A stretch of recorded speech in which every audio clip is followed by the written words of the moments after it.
we realized there was different kinds of ultrasounds. And so what I recommended the General Assembly, and they adopted the other day, is let's make the requirement for the abdominal ultrasound. That was Virginia Governor Bob McDonnell, still trying to dig his way out of a political mess over women's health care.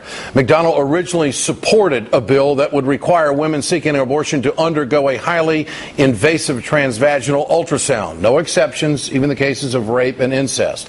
After public and political pressure, the governor caved and asked lawmakers to remove the requirement from the bill. Republican delegate Dave Albo wrote the bill's compromise.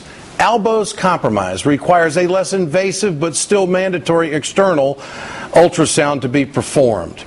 This has been a very divisive and an extremely personal battle on women's health care across this country.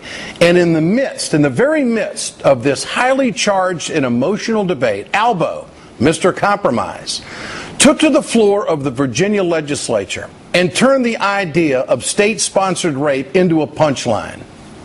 Speaker, members of the House, the gentleman from Alexandria apologized, but he owes an apology to me. Because let me tell you what happened. On Tuesday, after our contentious session, I went home. Wanted to go see my kid and my wife. So I drove back home. I got home in time to see my boy. I read him the story, put him to bed, and went downstairs to relax in the living room. In my house, I have, this big, giant screen TV, like a 46-inch or something. It's big. It's probably as big as that. So I say, you know what? I'm really rich. Yeah. So I thought, wow, the boy's fed, wife here, TV. Got Rita some red wine. And hey, can you do some theme music for me here?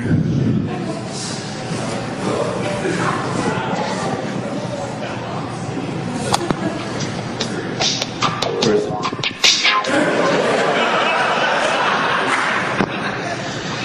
Got Rita some red wine. Sat next to her. Used my patented cool move. I invented this, and it's the United States patent.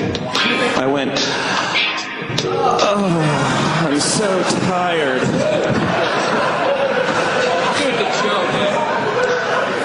I then turn on the TV to find the Redskin channel. Now, I know you think that's weird, but my wife loves the Redskins more than she loves me. So I'm going through the TV.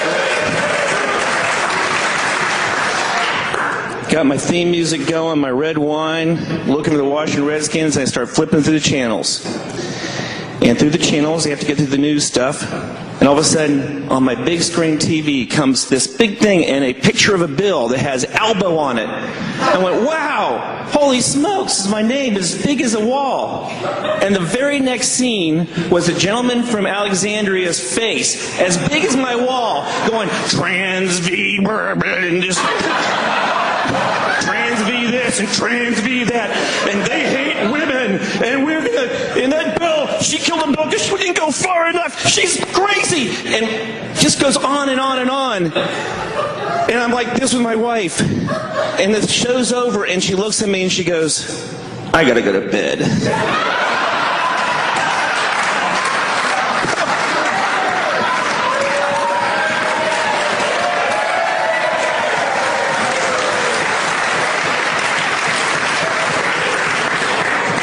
So if the gentleman's plan was to make sure there was one less Republican in this world, he did it. So I expect an apology from you later, in person, on the House floor.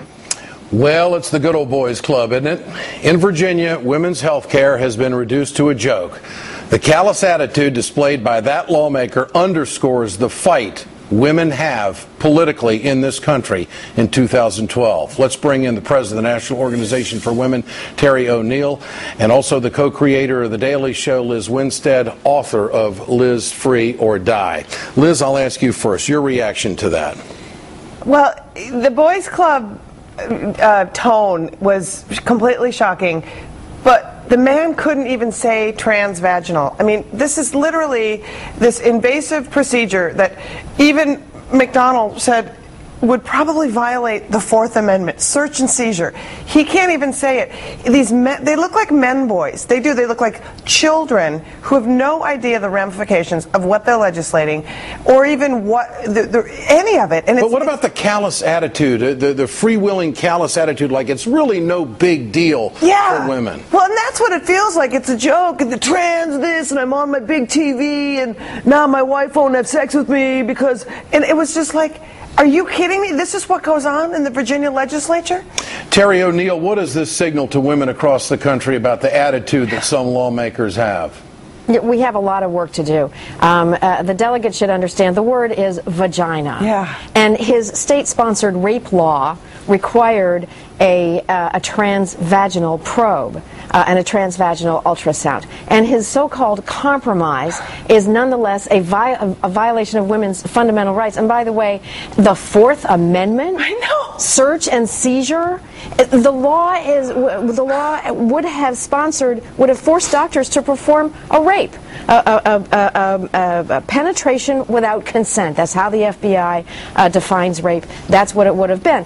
And the compromise is very important to understand. Here's Governor McDonald saying, well, I don't think that we should have an invasive procedure as a requirement before another procedure can be done. But Governor McDonald is fully in support of a medically unnecessary, very costly, non-consensual procedure as a legal requirement to be done before a woman can have an abortion, which, by the way, abortion is still legal in this country. Right. And Governor McDonald is way off base. Terry, how gross was that, what you just saw on tape? Well, you know, it was really gross. It was gee, I don't want to say the word vagina. I just want to be able to control women's reproductive lives. I want to be able to control what they do with their own reproductive lives.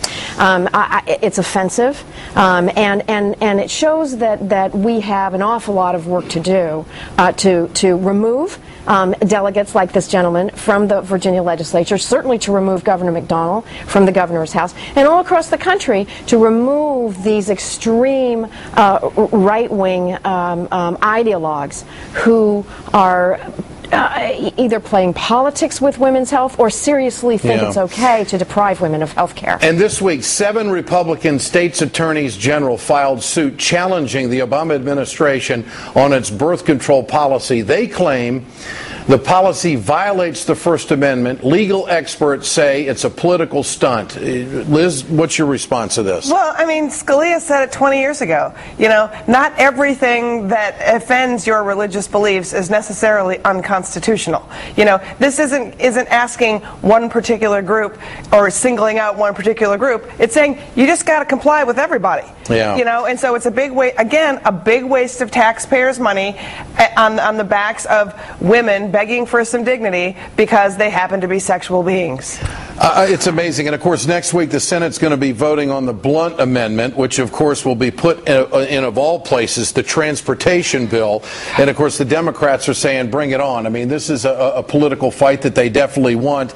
And right now, women's reproductive organs in this country are the biggest political football out there. And it's become a joke on the legislative floor in the state of Virginia. I find it absolutely amazing. Terry O'Neill, Liz Winstead, thank you for joining us tonight. I appreciate your help.